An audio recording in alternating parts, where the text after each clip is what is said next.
إلى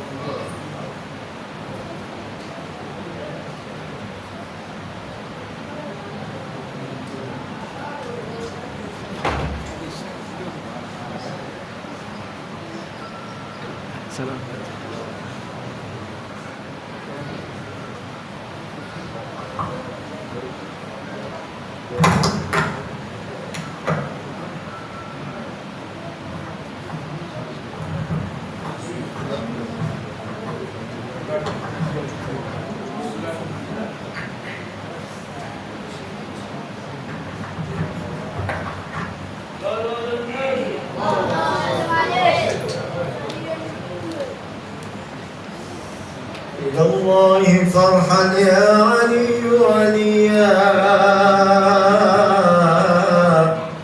كما عشت فينا بالوفاء وفيا.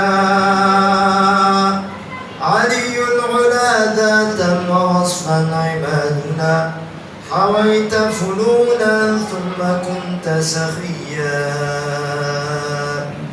لقد كنت خلاقا مجيبا لكل من دعاك كبيرا كان أو صبيا. وجم غفير شيعوك تزاحما، ألوفا تراهم خشعا وبكيا. هنالك أجدادا وآبا تراهم أعدوا لك الزلفى مكانا عليا.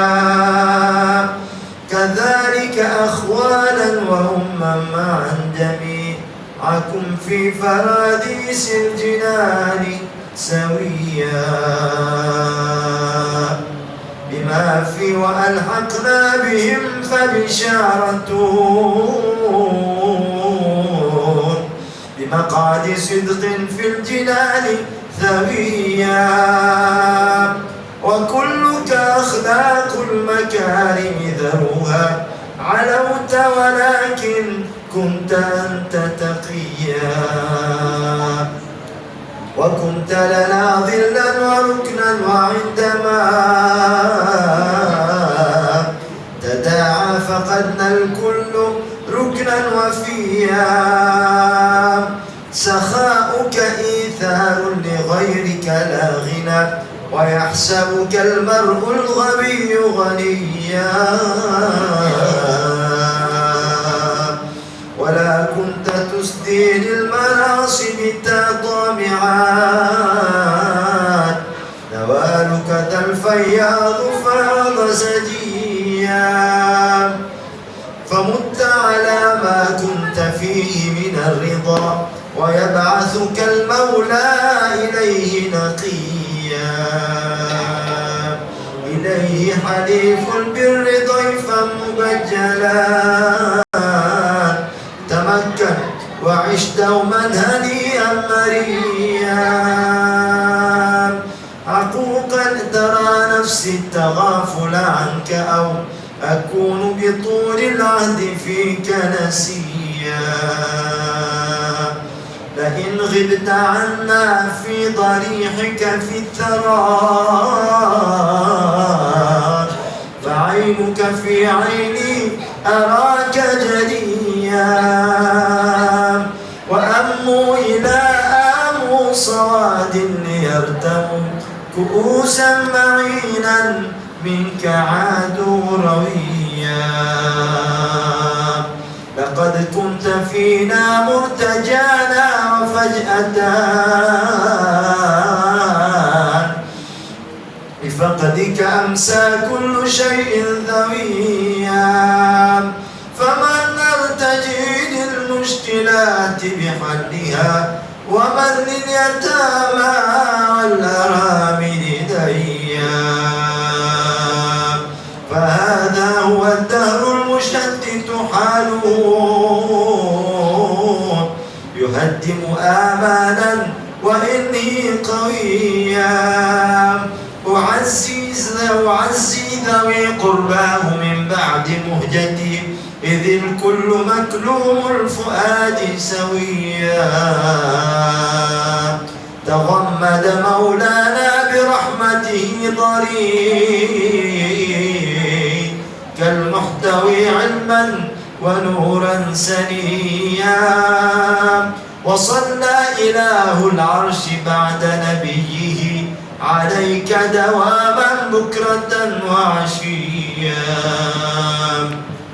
وسلم ما رد المعزعزاء أمان رثاه وكان الحال فيه شجيا.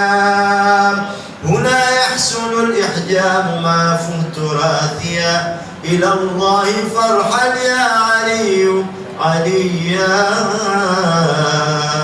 الحمد لله رب العالمين.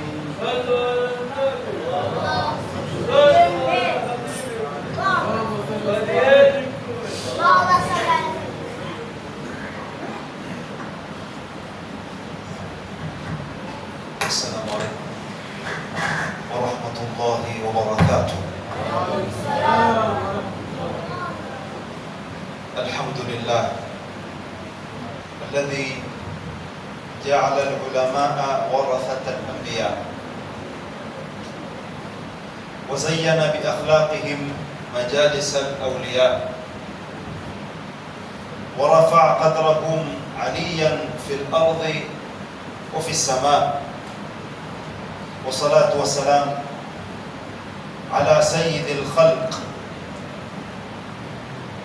وحبيب الحق سيدنا محمد المبعوث بالرحمة والرفق الذي نتشوق إليه أو تتشوق إليه القلوب المحبة وتهفو إلى رؤيته النفوس الملبية. صلاة تشفي الصدور وتنير القبور وتجمعنا به في جنات السرور. يقول الله تبارك وتعالى دعما لمكانة أهل العلم يرفع الله الذين آمنوا منكم والذين أوتوا العلم درجات. ويقول عليه الصلاة والسلام في حديث الذي رواه أبو داود إن العلماء ورثة الأنبياء. أحبتي، إن الحديث عن أعلام الأمة kuzungumza hawa watu ambao ni bendera, hawa watu ambao kwamba ni wakubwa katika umma, huwa ghidhaul arwah, ndio chakula cha roho, wa miftahu linnajah, na ndio ufunguo wa kufaulu. Hawa mabwana wakubwa, ikiwa leo tumekusanyika kwa ajili ya moja katika majabali ya ilmu, Al-Habib Ali bin Al-Habib Ahmad bin Al-Habib Saleh Jamalul Layl, na mtoto wake Al-Habib Muhammad bin Al-Habib Ali bin Al-Habib Ahmad bin Al-Habib Saleh maarufu Muhammad Ba Hassan. Sitozungumza mingi, bali nitazungumza kuhusu دور الحبيب علي في بناء الحضارة الإسلامية. دور ya Al-Habib Ali katika kujenga wanaoita wenyewe civilization, hadara al-islamia au ishita qul al-insania. Vipi aliweza bwana kujenga hii civilization? Kiswahili ni ustaarabu. Vipi Al-Habib Ali aliweza kujenga ustaarabu? Nilipokuwa au tulipokuwa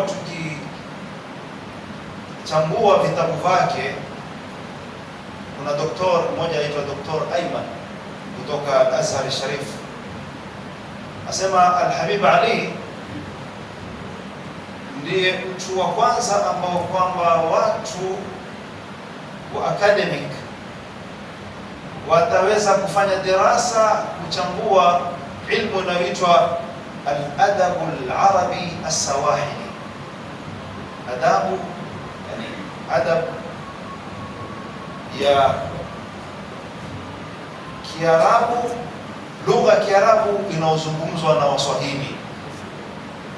Akanambia hii ni mada ambayo kwamba ni mwanzo kufika katika chuo cha Azhar kuzungumza al-adab al-arabi as-sawahili, na mmoja ni huyu bwana Al-Habib Ali. Tukisema alikuwa ni shair au ni alim, itakuwa bado hatujampa haki yake, kwa sababu Al-Habib Ali tunaweza kusema alikuja na mwamko katika Afrika Mashariki. Ndio wa kwanza tulipokuwa tukizungumza na baadhi ya wasomi mbalimbali, wakasema kuwa Al-Habib Ali huwa awwalu man alafa, wa kwanza katika alotunga ash-shi'r al-ilmi, alotunga shairi ya kielimu. Watu walikuwa wakitunga mashairi kumsifu Bwana Mtume, na hakuna mashairi matukufu kama kumsifu Bwana Mtume Muhammad sallallahu alaihi wasallam. Watu wametunga diwani nyingi za kuzungumza mambo mbalimbali, lakini Al-Habib Ali wa Afrika Mashariki ndiye mwanachuoni wa kwanza alokuja kuandika mashairi ya elimu. Hakuwa na wanachuoni wote waliowahi kutangulia kuandika katika ilmu ya nahwu au kuandika katika ilmu al-hadith, mustalah al-hadith, wala kuandika katika ilmu al-balagha kwa mashairi, wala katika ilmu ya miqat, bali alikuwa yeye ndio kwanza katika kuchambua. Wanazuoni wa karne ya 19 takriban na kuingia karne ya 20, Al-Habib Ali mwalimu wake ni wa kwanza ni Al-Habib Saleh, babake mwenye Badawi, na vile vile mmoja katika wanafunzi wa mwenye Badawi Sheikh Muhammad bin Ali Al-Maawi, ambaye alikuwa ni mtunzi pia vile vile, alitunga mashairi. Lakini utapata mashairi yake yote ni ya kuwapeleka watu kwa Mwenyezi Mungu, ni kumsifu Bwana Mtume Muhammad sallallahu alaihi wasallam. Afrika Mashariki katika washairi wakubwa na watu waliojulikana katika kuandika mashairi ya Al-Habib Ahmad bin Sumait, babake Al-Habib Umar bin Sumait. Lakini hao wote wametunga mashairi yalotunga. Al-Habib Ali ndo alotangulia katika kutunga mashairi ya ilmu. Hii ni miza alikuwa nayo Al-Habib Ali. Tunasema kuwa ni msomi aloweza kuwawekea Waswahili mambo ambayo kwamba hawakuwa nayo kabla ya hapo. Al-Habib Ali itoshe kuwa alisomesha katika mji wa Lamu, alisomesha Masjid Riyadh na Ribat ya Masjid Riyadh, akasomesha Mombasa katika Madrasatul Falah, akasomesha vile vile Zanzibar katika chuo kijulikana kwa Muslim Academy, ambapo kote aliweza kujenga network. Tukisema Al-Habib Ali ni bani al-hadara al-islamia, ni mjenzi wa hadhara ya Kiislamu. Hakuwa tu ni mwanachuoni. Mwaka wa 2014 nilikutana na mufti wa Sultanat Oman. Bila kumuuliza akaniambia mimi ni mwanafunzi wa Al-Habib Ali. Maisha Al-Habib Ali hakutoa wanafunzi, bali ametoa mamufti. Al-Habib Ali aliweza kuishi na watu wa madhehebu mbalimbali. Al-Habib Ali, moja katika lenye kuthibitisha kuwa huyu bwana alikuwa ni mtu anayeona mbali zaidi, ni kuwa katika mashairi yake ukiangalia utapata vile vile alizungumza na ulimwengu mzima. ni mshairi wa kwanza wa Afrika Mashariki aloandika mashairi akakusudia viongozi wa kisiasa. Ndiye mshairi wa kwanza alomwandikia Malik Faisal kutaka kuisaidia nchi jirani ya Uganda wakati wa Idi Amin nataka kupinduliwa. Basi Al-Habib Ali hakuwa nyuma, alizungumza na alitoa sauti yake akamkhutubia mfalme wa Saudia wakati huo Al-Malik Faisal bin Abdul Aziz. Al-Habib Ali Badawi, hakuna mwanachuoni alojenga tasamuh baina al-madhahib kama Al-Habib Ali. Aliandika wakati wa 1979 wakati wa mapinduzi ya Kiislamu yakiongozwa na Khomeini, yeye aliandika barua na akapongeza harakati kama ile bila kuangalia kwa yeye alikuwa ni Sunni na yule alikuwa ni Shia. Al-Habib Ali, ukisoma historia yake mpaka akaweza kuteguliwa akawa ni chief kadhi wa Kenya, basi utapata kuwa ni mtu aliyekubalika na wa mbali kabla wa karibu, alikubalika na wenye kumpinga kabla wenye kumkubali. Kuna bwana mmoja maarufu sana hapa kwetu, yeye ni katika wapinzani. Mmoja anambia, bwana, masharifu wote mimi niko naweza nikawapinga isipokuwa Al-Habib Ali. Yeye hasomi maulidi, yeye hakubali masharifu, lakini isipokuwa Al-Habib Ali asema huyu ndiye sharifu wa kweli. Al-Habib Ali Badawi, tukitaka kuzungumza diwani yake ambayo kwamba ina kasida zaidi ya 92, ina safha zaidi ya 118, basi ni mazungumzo marefu sana. Nitapenda baada ya kusikia daur ya Al-Habib Ali fi sinaati al-hadara al-islamia, katika kutengeneza hadhara ya Kiislamu, nitamaliza mazungumzo yangu kwa maneno haya ambayo yatakuwa ni kama tuseme ni work plan.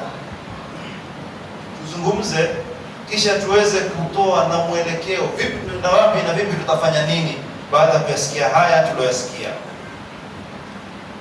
Nimeandika work plan ya baada ya kuandika hii bahthi ambayo kama kwa ufupi. Kwanza kabisa,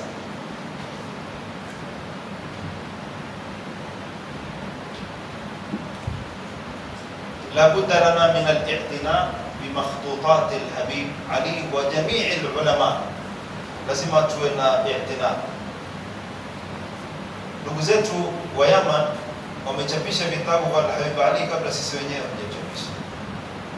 Tulipokwenda Hadramut, tukiingia katika maktaba mina al-akha Idrus, mara tukaona kitabu cha Al-Habib Ali cha sharhi ya Qatrun Nada katika maktaba, bila kujua sisi wala tukiangalia jina tuona mtunzi Al-Habib Ali, hatukujua, hatukutarajia kabisa. Kuna haja ihtina bil makhtutat na ziweze kuhakikishwa zipite katika taasisi za akademia, university, zifanye utafiti, kwa sababu kwa wakati wetu huwa sasa 70% ya mazungumzo na ilmu aliyoandika yeye inahitaji kushareheshwa, kwa sababu kiwango cha lugha aliyokitumia na uhodari aliokuwa nao wahitajia kufanyiwa tafsir na tadqiq. Jambo la pili ni at-tarjuma, at-tarjuma al-lughawiyya wa hifdh al-turath as-sawahili. Tuhitajia vitabu zake na vitabu za wanazuoni wetu wote ambazo ni manuscript zifanyiwe tarjuma, ziweze kutambulikana, ziweze kuandikwa na kuchapishwa. Jambo lingine ni al-intaj al-i'lami al-raqmi wa at-tawthiq al-mar'i. Hapa nimefurahi kwa ndugu yangu Abdullah yuko hapa karibu.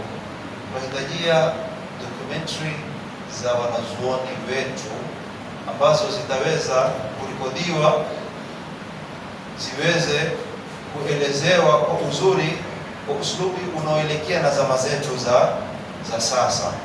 Nataraji inshallah jambo hili mkilidurusu liweze kuchukuliwa hatua kwa wanazuoni wetu wote wa Afrika Mashariki.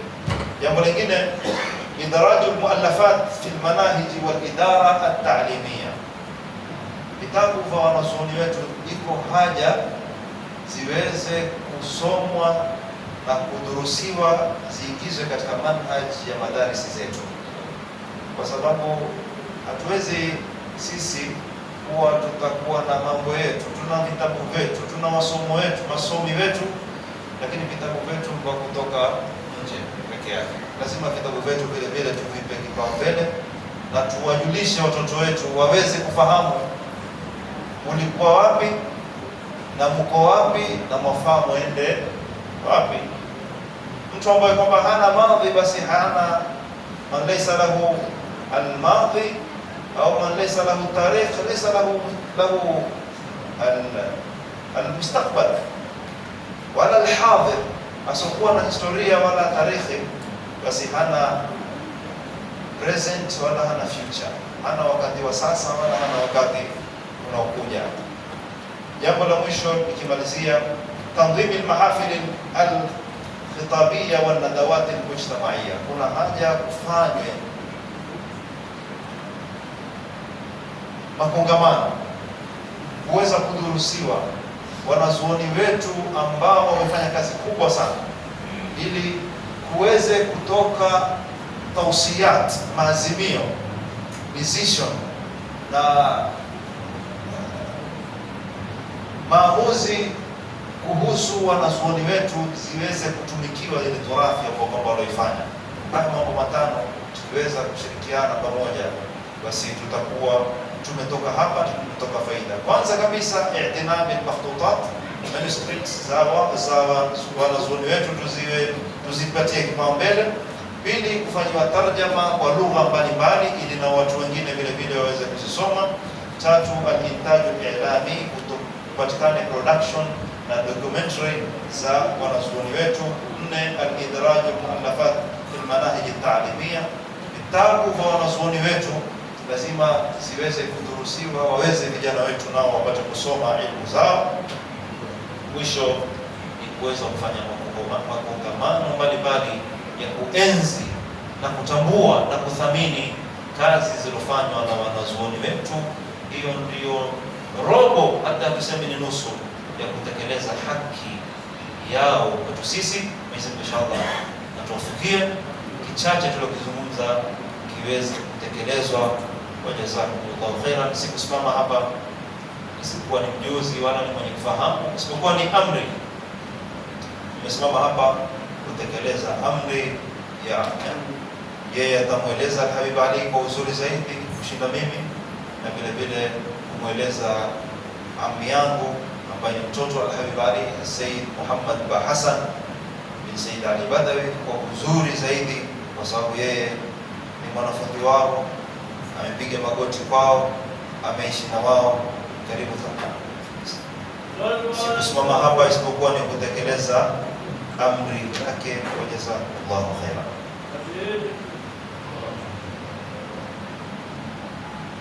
معاشر الحاضرين،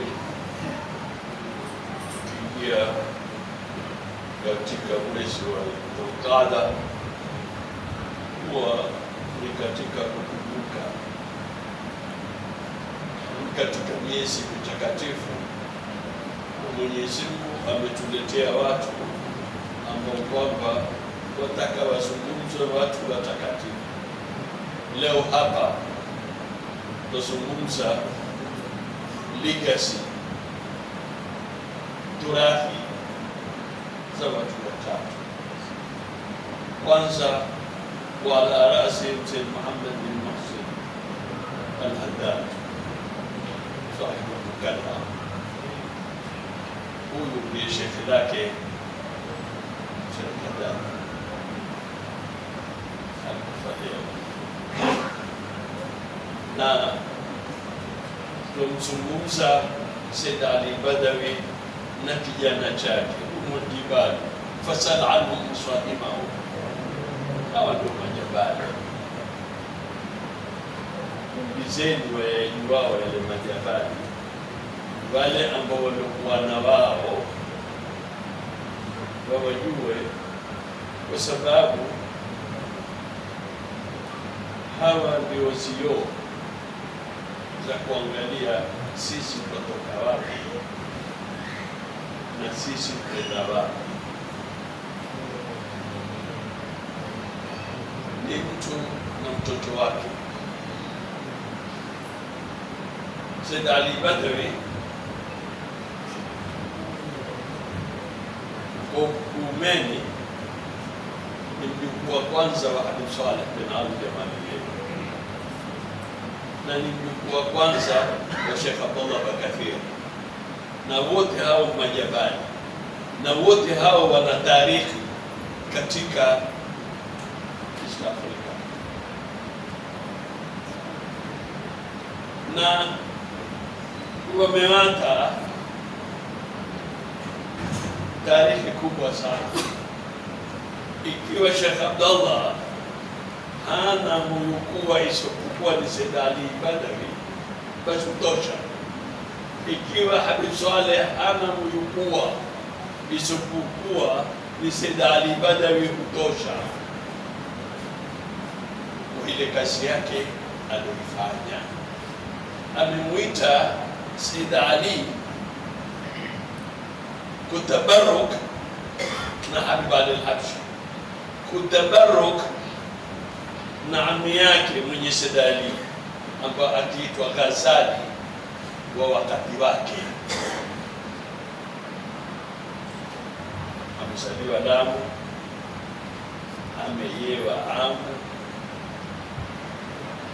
na ameyewa na Habib Saleh mwenyewe. Amesomeshwa na babake na Habib Saleh, na amesomeshwa na mashekhe wengi Amu.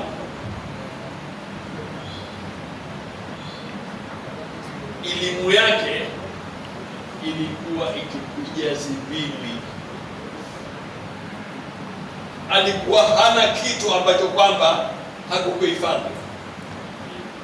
Siku zote yeye akija darasani, kuja akaketi, ukamwekea kitabu, hatukui kitabu nyumbani, zote zifadhi. Said Ali juu ya elimu yake yote ilikuwa ni mtu anatawadha ya hali ya juu kabisa.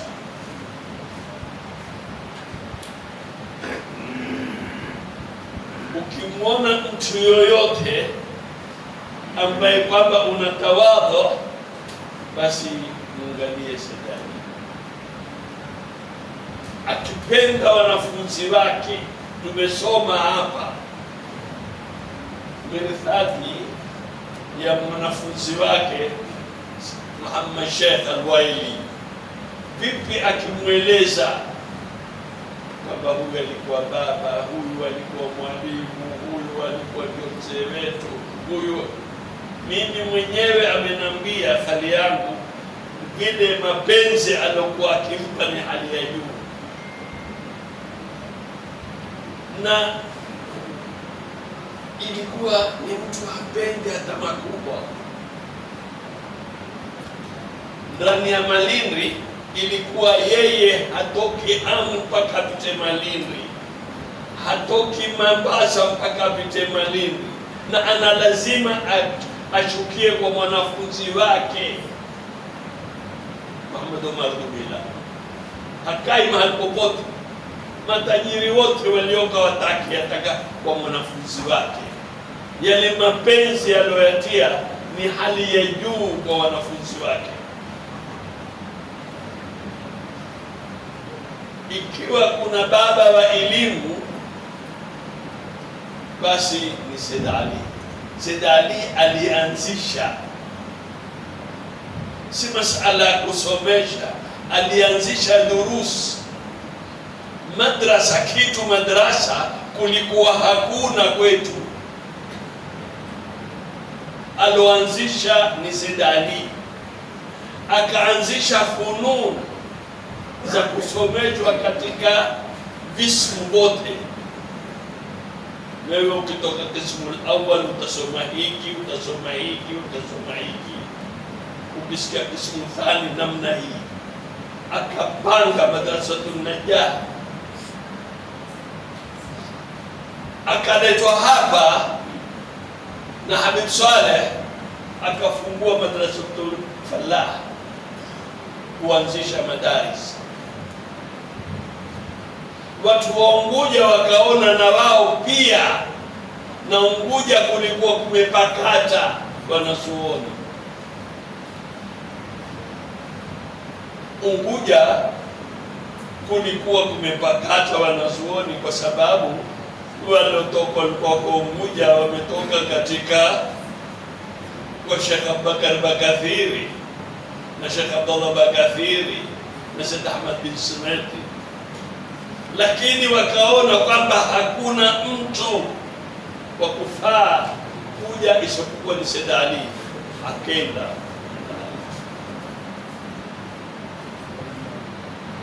Said Ali, kama mlivyosema hapa, amefanya kitu hakijafanyikapo wala hakijafanyika sasa. Dasturi katika takhasusi yoyote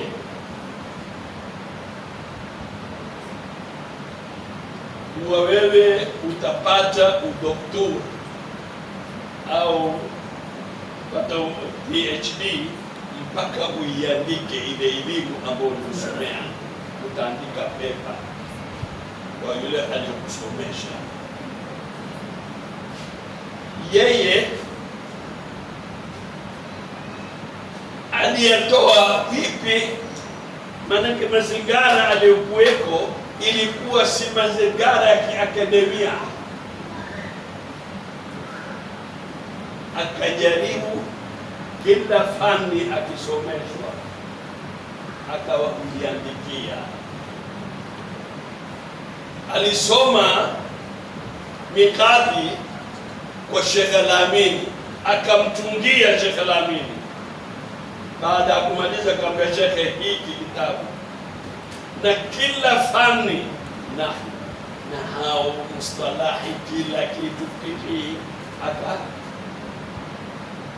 na kitu akiwa amekipata, sahau kwamba atakisahau. Tumekwenda Somalia, tumeingia Mogadishu. Wakati huo Somalia kulikuwa wanazuoni wengi sana, wakapelekwa kwenye msikiti ambao kuna wanazuoni wasoma Irshad Ibn al-Muqri, kitabu kigumu sana. Tukiingia hakuna mwenye alioshika kitabu, watu wote wamepiga habwa usomwa hizbu ya Irshad Ibn al-Muqri. Tuliokuwako pale ilikuwa kuna wanazuoni, kuna Said Muhammad Bahsan, kuna Jawadi, kuna Farid Mwanamkuu, kuna Said Muhammad Dini. Watu wote wako pale na yeye Wala Rashid, tuko na yeye Ali. Sasa watu wote sema hii ni ishara nani? Sisi tutakuja hapa watu usoma Irshad Ibn Muqri, hakuna Faraji. Unaambia mimi nimekisoma hiki kwa Said Ali miaka 30 zilizopita, na yeye hana sidhani kama anacho. Na katika East Africa watu walikuwa ni watatu wamehifadhi Irshad Ibn Muqri, ni Sheikh al-Islami ni Abud bin Zahrani, mwanafunzi wake Sheikh Abud bin Zahrani, kisha na Said Ali. Basi walipokaa Said Ali akaambiwa aendelee, alishuka nayo Israel ibn Mukri, akawa kama kwamba kusoma Fatiha. Jamaa tumeona utaazirika, lakini Said Ali akatuinua uso,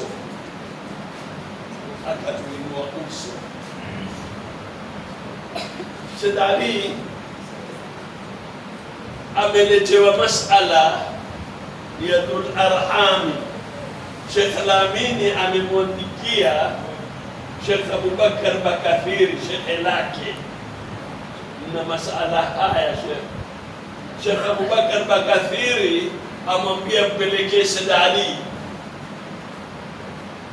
atatatua masala hayo. Sheikh Al-Amini kwa sababu ameambiwa na shekhe lake, lakini alisema mwenyewe, asema mimi Said Ali ataweza vipi kijana huyu masala haya?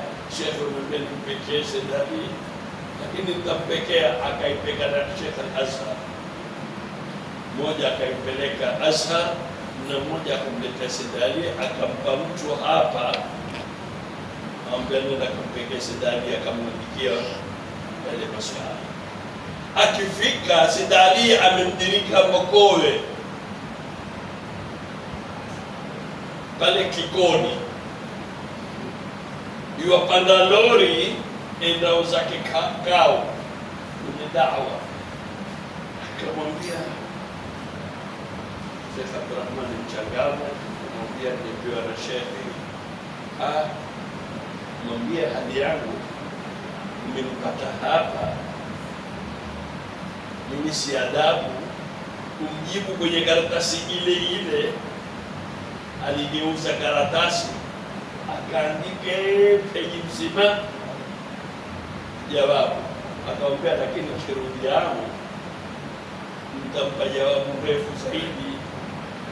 Mimi uliponipata mimi nilipata kwenye lori na uroka ule. Akaitukua Sheikh Al-Amini akikuwa ina kama Said Ali andika hivi,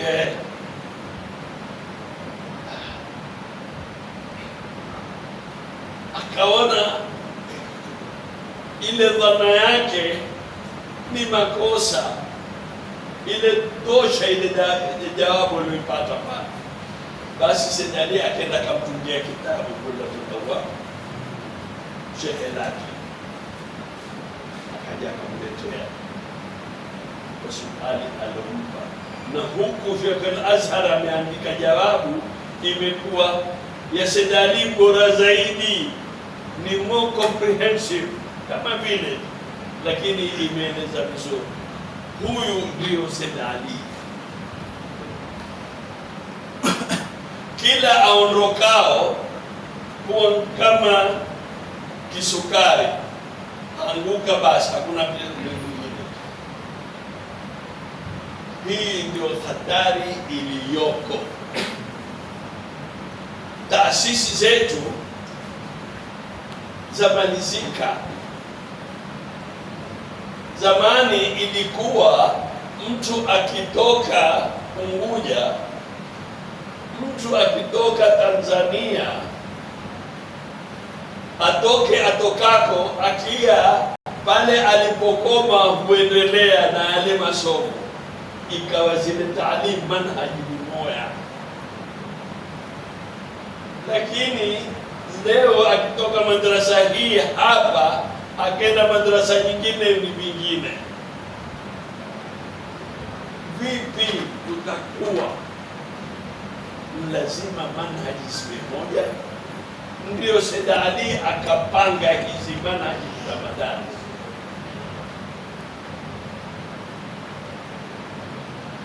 Sisi wenyewe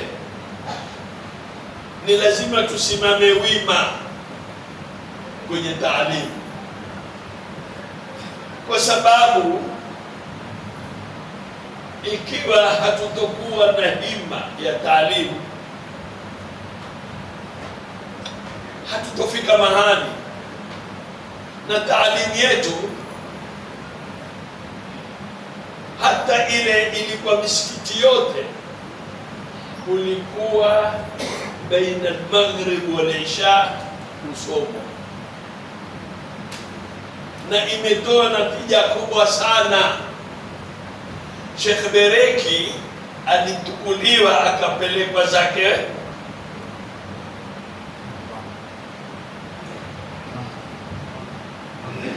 akapelekwa Vanga, akenda akasomesha kule.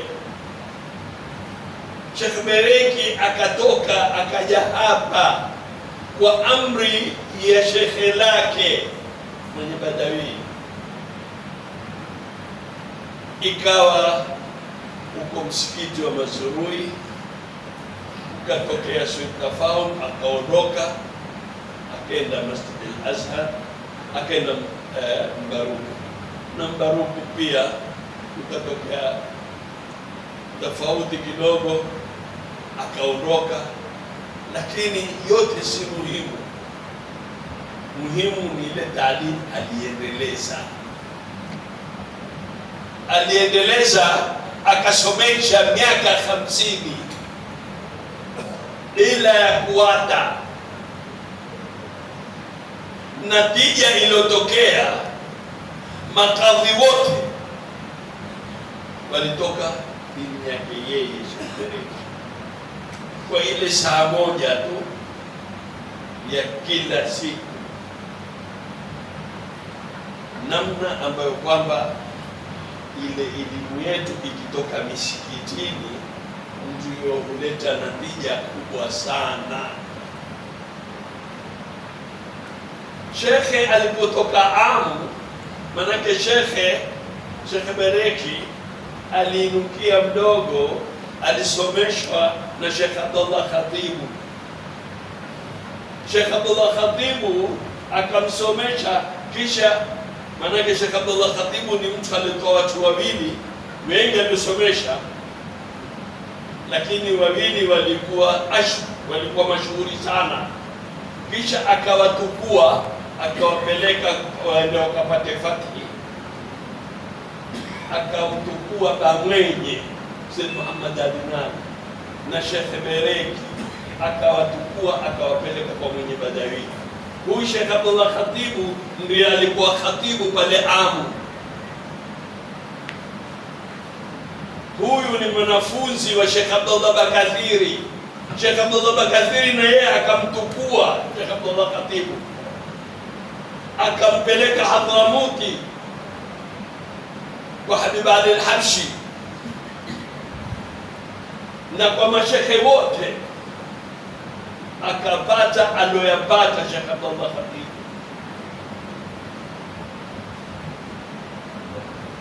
Elimu ni sanad. Sheikh Abdullah Khatibu akatukuliwa, akaitwa Amu, akatoka akaambia mwenye, akaambia nenda kwenye kazi, akapelekwa Nairobi, akajenga msikiti kule uitwa Riyadha Umwani, akatoa wanafunzi kina Sheikh Jode.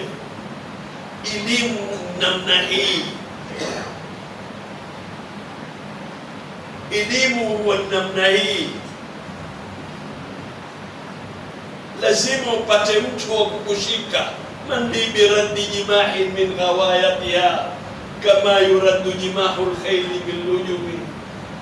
Mwenyewe Busiri asema, nani wa kunitia khatamu mimi kama namna ya farasi atiwapo khatamu. Ukitoa khatamu ile farasi utampeka sura utakapo, na wewe lazima upate shekhe akupeke sura utakapo.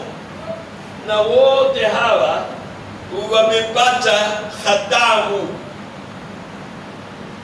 Elimu ni kwa shekhe, na tusijaribu kufikiria kwamba elimu yetu, taasisi zetu zitapendelewa au tutaweza kurekebishwa na kina Njuguna na Kamau, ikiwa sisi wenyewe hatuwezi kusimamia, kwa sababu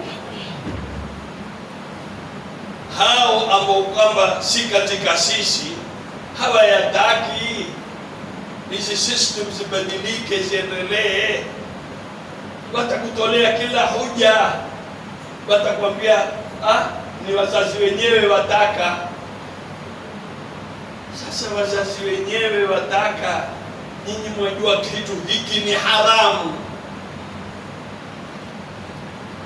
wajua kwamba matuition haya yani haramu kiserikali, kikatiba. Kuwa vipi mkafungua mashule mkaeka wazi? Fungeni. Mbone hamwawata watoto kavuta mabangi? Kwa sababu ni haramu. Na pia vile vile hizi tuition za tumaliza, na sisi watu wetu hawana ghera za dini. Tuiambia serikali funga kitu ambacho kwamba ni haramu. Nyinyi mwasema kwenye katiba kwamba madrasa zozote hakuna ruhusa ya kufanywa tuition, na skuli tuition zaendelea. Mwatuambie kwamba PTA wazazi wataka kukubaliwa tu kila atakalo. Wengi katika wazazi ni watu mabwali,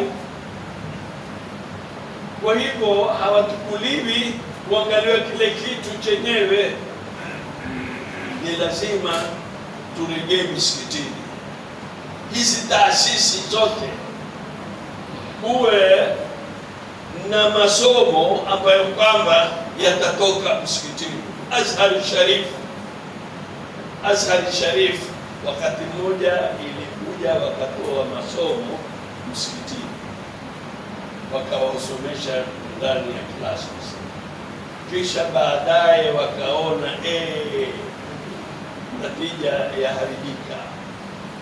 Sasa hivi leo miaka 15-20 kuna nahda pia kabisa, mashehe wote huenda wakasomesha Azhar Sharif, watu msikitini wakaenda kusoma. Tufanye misikitini kuwa ndio academic center. Mashehe wetu wamekaa misikitini wakisomesha, na natija ikawa ni kubwa sana. Msikiti una baraka. Ikiwa hatutoweza kuifanya misikiti itoe natija, haina maana misikiti kuwa namna hii, kuwa na air condition na maneni. Muhimu ni elimu, muhimu ni kitu kipelekwe kama walivyopeleka wale wazee wetu. Tuiangalie tarehe yetu, tuiangalie legacy yetu, imetoka wapi, twenda wapi, tufanye tathmini. Kuwataja ni kitu muhimu. Kuwataja sisemi kwamba ni kitu muhimu. Kuonesha kazi zao ni kitu muhimu, kwa sababu Mwenyezi Mungu ameteremsha suratul Fatiha na kutuambia tena tuisome mara 17 kwa siku. Na katika suratul Fatiha Mungu atuambia an'amta alaihim, wale alioneemesha yeye. Tuwakumbuke, tuombe kama wale walioneemeshwa na Mwenyezi Mungu. Kitu Mwenyezi Mungu atakiripiti mara 17. Wewe pia mtoto wako wamwambia kitu mara 17, maana yake kwamba wale kile kitu ni muhimu. Na ukimaliza tashahud wasema wa ala ibadillahi salihin. Hakuna kitu kikubwa kama watu wema. Hakuna kitu kikubwa kama kuketi kuwakumbuka ukasema rabbana ighfir lana wa li ikhwanina alladhina sabaquna bil iman. Hatuwezi kufaulu sisi bila ya kukumbuka watu wema. Hatuwezi kuna risada sisi bila ya baraka zao.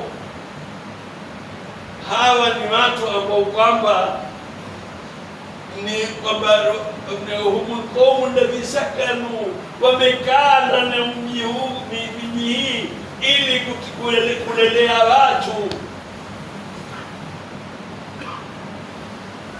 Mwenyezi Mungu atatuokoa kwenye janga hili la kilimwengu. Mwenyezi Mungu atatuongoza kama alivyoongoza wao. وبهذا والسلام عليكم والعفو منكم. هذا هو كلامه.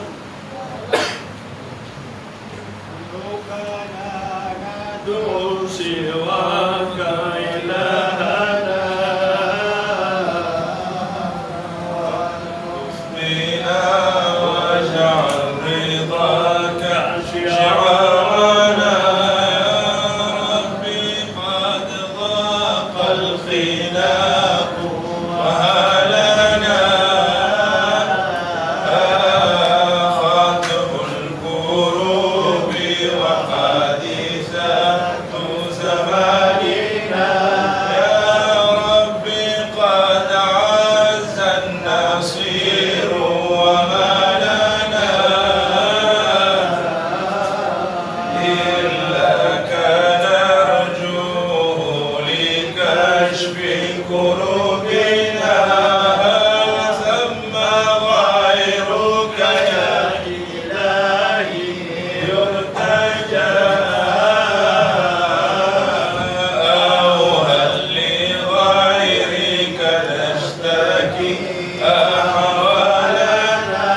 أو هل يخيب رجاؤنا بك سيدي؟ كلا فليس يخيب فيك رجاؤنا. فبحق رفعة سرك الموضوع في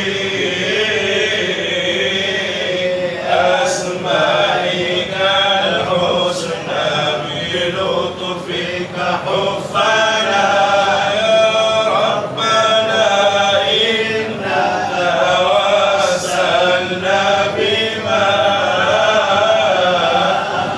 بهداك للدين القويم هديتنا.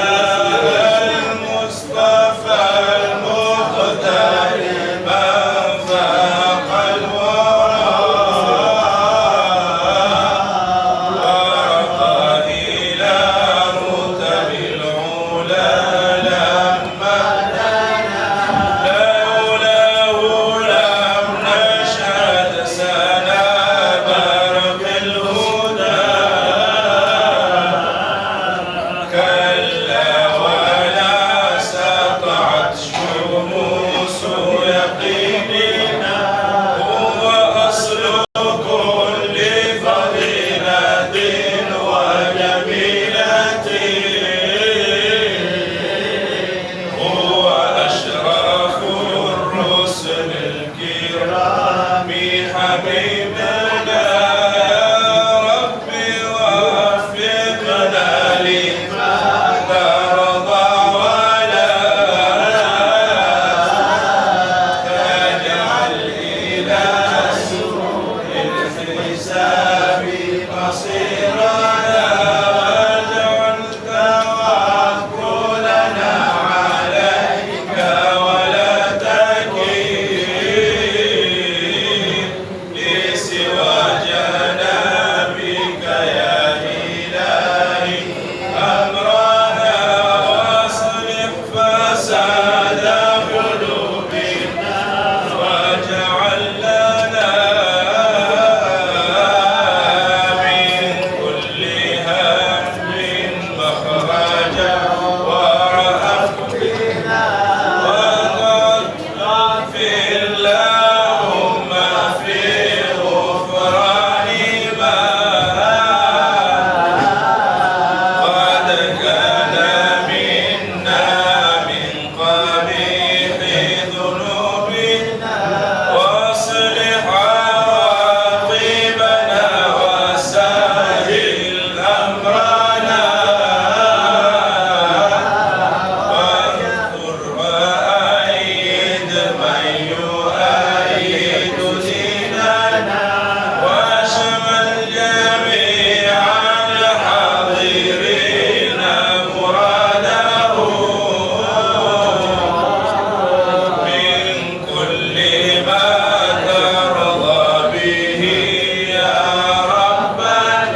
أوصل إليهم ذاب ذلك، اللهم أوصل إليهم ذاب ذلك، اللهم أوصل إليهم ذاب ذلك، واجعل ذاب في دار الجميع من النار، واجعل لهم واغفر لهم وارحمهم واجمعنا وإياهم في دار كرامتك ومستقر رحمتك مع عبادك الصالحين وأوليائك المفلحين. اللهم اغفر بنا وبهم عاجلا وآجلا في الدين والدنيا والآخرة ما أنت له أهل، ولا تفعل بنا يا مولانا ما نحن له أهل، إنك غفور حليم جواد كريم ورؤوف رحيم.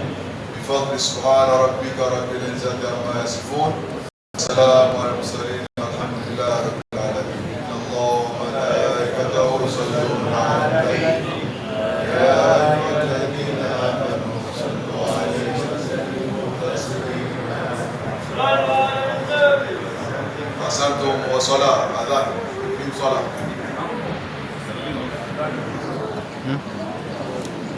Soalnya